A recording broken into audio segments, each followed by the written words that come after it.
Hello folks, welcome to another episode of 4x4 Viewfinder Lockdown Edition. Today we are going to talk about torquing your wheel nuts. Now, most of you may know the subject, most of you have some experience with it, and some of you do this professionally. All good and well. Today I'm just going to teach you a little something, or a trick or a precaution basically, for you to apply to your wheels once you've come into a situation where you've either had your alignment done, or you had a wheel rotation done, or something like that. Any place where you have had someone else putting your tire back instead of you yourself, right? So today I'm going to show you what you should do, checks you should do.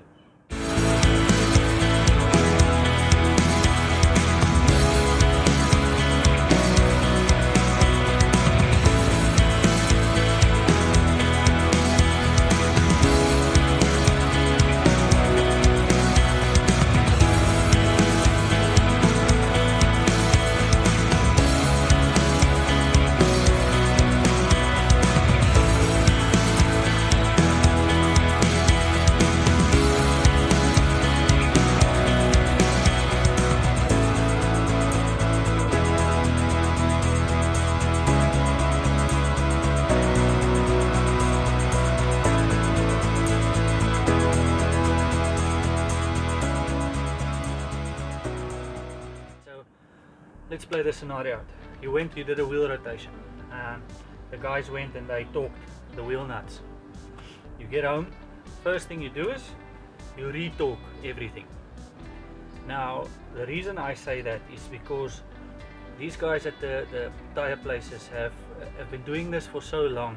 They've started applying certain tricks and stuff, parts of the trade that basically means taking shortcuts. Now, the reason why you need to torque your wheels properly is, let's take for instance, you've got disc brakes in the back.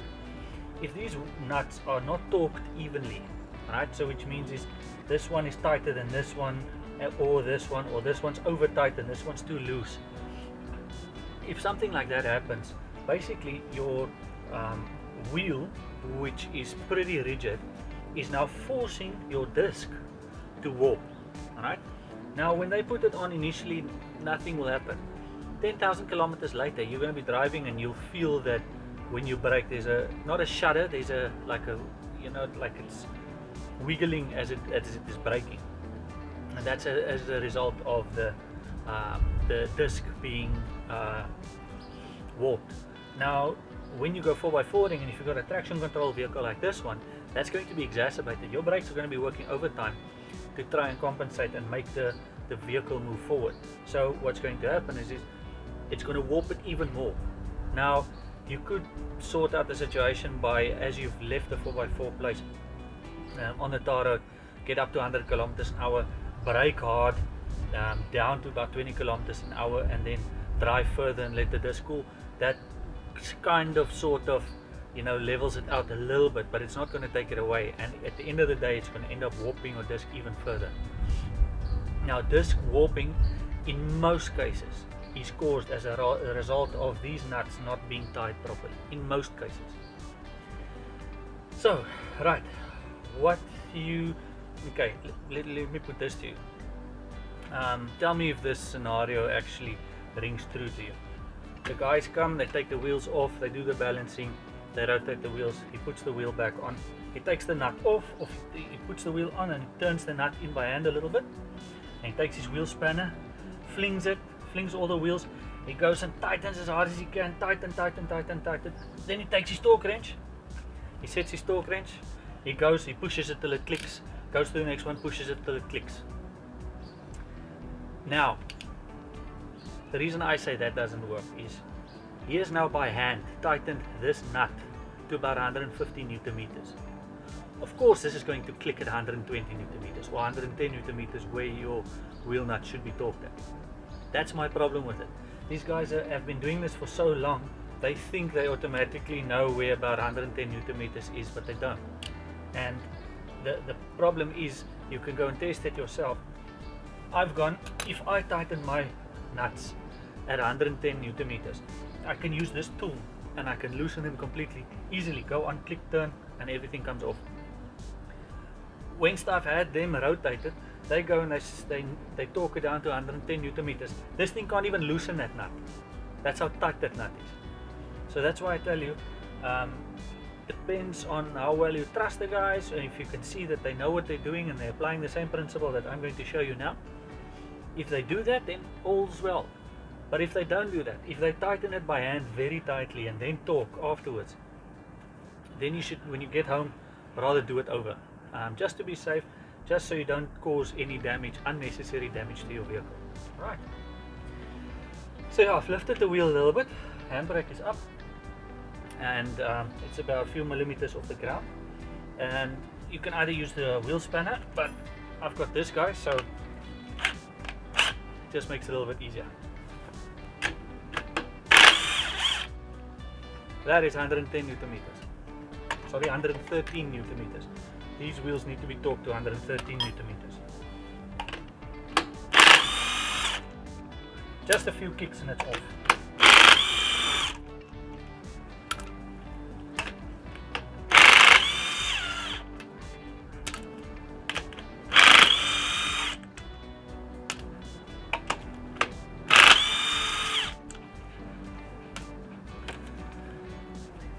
Now guys, to any 4x4 guy,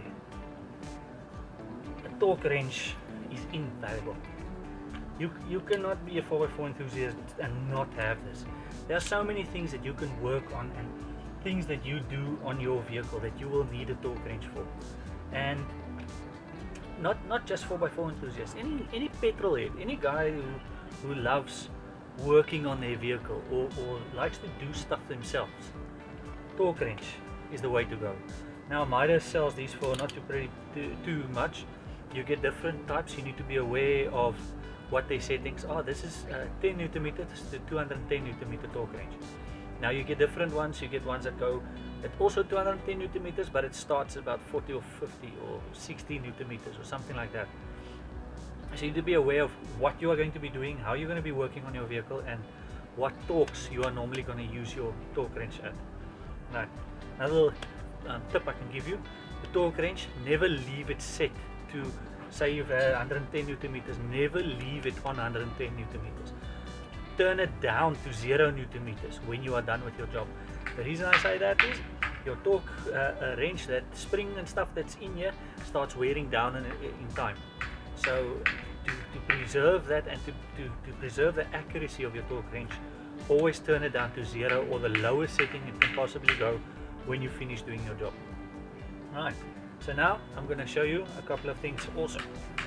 Now, if you see the guy doing this, you have my permission to go crazy on him, because what happens is, if you do this and you turn that thing in there and your thread doesn't line up and you force this, you start damaging your thread. You have to remember that these 6 thingies is the only thing keeping this about 2 tons off the ground. If you're doing 120 kilometers an hour and this wheel comes off, you can imagine what damage it can cause, not just to yourself but to other people around you. It can be deadly, it can be fatal. So you need to take care of how this is put together. So always bear that in mind. It is your life, it is your vehicle. You make sure that these guys do their job properly. Right. So this, big no-no. The other thing that's even a bigger no-no is if he does this and puts that on there, because with this he can't feel any resistance. He's going to turn this thing, he's going to mess that thread up on the inside, and that nut is basically a paperweight, and to have this redone is going to cost you a lot of money. Right, you'll need a new hub, new assembly, the whole setup. So safe is rather, you have a look at what's happening and you make your own assessment of the scenario based upon information that I've now given you. What you always do is, when your wheel is up, by hand,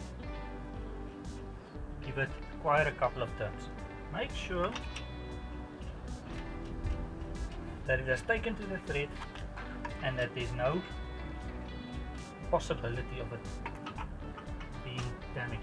That way you can also feel if there's damage to the thread or not. because you're turning it by hand. You can feel if there's resistance or if it's not taking properly. Right. Then you can go, you can use your spanner like this. I prefer this way, using the spanner, because you can feel where it is at. Only for this part up to here. Alright, you can use this guy as well. Alright, but you need to be very sure about up to what torque level this thing goes. And what I do with this guy is, love using this because it just makes everything go quicker. But what I do with this, I turn it so it only kicks once or twice. It just needs to tighten the nut. Okay, we're not fully tightening yet, we're just sending everything home. Okay, and there's a sequence towards closing the nut, locking up the nuts. You go across, so it's there, there, there, there, there, and there. Always that sequence, or reverse way around. But as long as you go and you do crisscross, you always do crisscross. Right. Okay, so if you have a electronic torque wrench, make sure it's turning the right direction. We've done that one now. We do this. 1, 2. That's all you need. If you hear the guy going, it goes like that, you can be sure that this thing's probably going to turn it up to its maximum torque setting, and you are definitely going to damage the thread. Alright, so crisscross again. There we go. Crisscross again. There we go. There we go. That's it. That's all you need. Now, it's basically sent this wheel home. And this is now where you do your torque setup. Right. So in some cases you might not need an extension.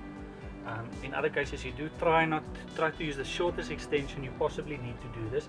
This is the shortest one I've got. So the longer the torque range is, after the extension is, the more torque you're applying to the extension itself, right? Because this is also a little bit flexible, so you need to bear that in mind. So the shorter it is, the less torque. It's negligible, the amount that it imparts, but you know, I'd rather be safe. Be sure that you're doing the thing properly, right? And then you set your torque wrench. You get different types of torque wrenches, and most of them operate on the same manner, right?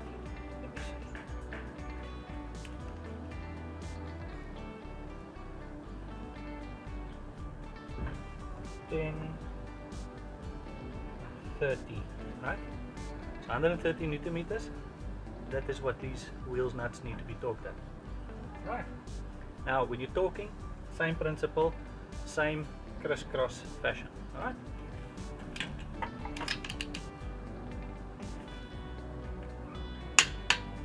You see there, I had to turn it, I had to apply force gradually until it clicked. It's at least 90 degrees that I still had to turn before it clicked.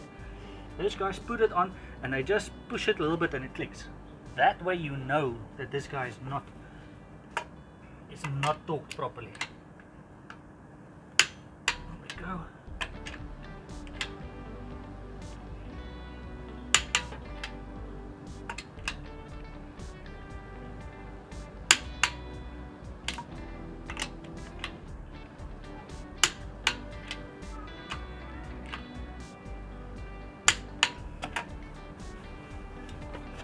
Here we go, folks. Simple as that. Now you know there's 113 Newton meters all the way around. You could go additionally if you want to. Start from one side and work your way around and just click it again just to make sure that it is. I do not like doing that because the way this guy works, it goes up to a point and it's spring loaded, goes to a certain point and it clicks. Alright? Now for it to click again, you need to go past a certain point. That means it's turning that nut a little bit more to get this thing to click, which means now you've made that 113, 115 Newton meters. Now if your manufacturer says do it 120 Newton meters, you do 120 Newton meters, and if it says do it 113 Newton meters, get it as accurate as you possibly can. Make sure that you did not miss. If you do the sequence properly, you will not miss a nut. Alright? Now this has 6 nuts, you get vehicles with 5 nuts, vehicles with 4 nuts. Doesn't matter, the sequence stays the same. You always do across, always across. Okay, so yeah, folks, thanks for joining us. Join us again tomorrow. We'll share another handy tip for you and another check you can do on your vehicle. So until then, happy DIY.